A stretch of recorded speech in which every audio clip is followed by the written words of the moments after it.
اور جیسا کہ علماء کہتے ہیں خطبہ فدق کا ملٹی پرپس بہت سارے اس کے مقاصد تھے. فدق تو فاطمہ کو چاہیے ہی نہیں، ورنہ بعد میں جب امام علی کی اپنی حکومت آئی امام علی نے فدق کو دیکھا بھی بھئی اب تو اپنی حکومت آ گئی ہے نا، حق لے سکتے ہیں، نہیں لی. اور بعد کے کسی امام نے فدق کو قبول نہیں کیا. صرف مامون نے بڑی کوشش کی آٹھ امام کو دینے کی، امام نے قبول نہیں کیا. اس کو ایک عام وقت ٹرسٹ بنا دیا، نہیں چاہیے ہم تو. اگر نہیں چاہیے تو زہرا جیسی شخصیت جو کبھی گھر سے باہر دن کی روشنی میں نکلتی ہی نہیں، وہ باقاعدہ دربار خلافت میں کیوں لائی؟ بہت سارے اس کے مقاصد تھے. کم از کم فدق کی دولت میں اس کا مقصد نہیں. جو زہرا خیبر کی لڑائی کے بعد جب سارے مسلمان واپس آ رہے ہیں سونے اور چاندی سے لدے پھندے آ رہے ہیں، اور اپنے بچوں کے لیے کھلونے لا رہے ہیں، اور اپنے گھر کی عورتوں کے لیے جیولری اور کپڑے لا رہے ہیں، اور اپنے گھر کے لیے اچھے اچھے کھانے لے کے آ رہے ہیں. مدینے میں بغیر چاند کی صحیح معنوں میں پہلی عید. جب علی آئے خالی ہاتھ آئے اور دیکھا کہ مدینے کی ہر عورت جو پہلے آ گئے تھے ہمارے غنیمت لے کر. آپ کو پتا ہے نا کچھ لوگ تیز چلنے میں بڑے چیمپئن تھے پیغمبر کے زمانے میں، تو جو لوگ پہلے آ گئے ان کی وجہ سے ہر وہ عورت جس کا شوہر خیبر گیا ہوا ہے دروازے پہ کھڑی انتظار کر رہی. فاطمہ زہرا بھی دروازے پہ کھڑی لیکن بڑی پریشان. بہت مشہور واقعہ ہے، اس لیے آپ خود دیکھ رہے ہیں میں کتنا شارٹ کر رہا ہوں. اب ہر گھر کے اندر جب گھر والا گھر میں داخل ہوتا ہے خوشی کے نعرے لگتے. بچیاں آئیں تو ان کو کپڑے مل گئے، عورتیں ہیں تو ان کو زیور مل گئے، بچے ہیں تو انہیں کھلونے مل گئے. جس وقت مولا داخل ہوئے دیکھا بڑی پریشانی کے عالم میں فاطمہ اپنے حجرے کے دروازے پہ کھڑی. مولا سے سوال کیا کہ سب بھرے ہوئے آ رہے ہیں، آپ کے دونوں ہاتھ خالی.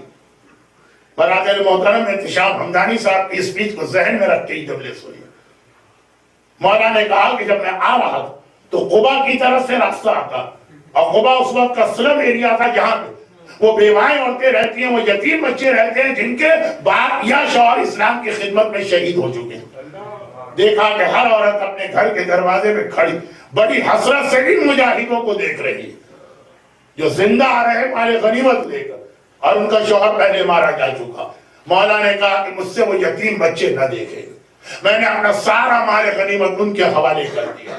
خالی ہاتھ آئے. فاطمہ شکر کے سجدے میں گری نا، خدا بندہ تیرا شکر ہے کہ دولت دنیا میرے گھر میں انٹر نہیں ہوئی. اچھا یہ ہمارے اور آپ کے لیے یہ نہیں کہا گیا، لیکن مجھے اہل بیت کا میں مزاج پتا چلا کہ دولت دنیا سے اتنی نفرت ہوتی ہے جیسے کوئی آدمی سانپ اور بچھو سے نفرت کرے. پھر فدق کے مسئلے پہ کیوں گئے؟ کئی ریزن تھے. ون آف دا ریزن یہ بھی تھا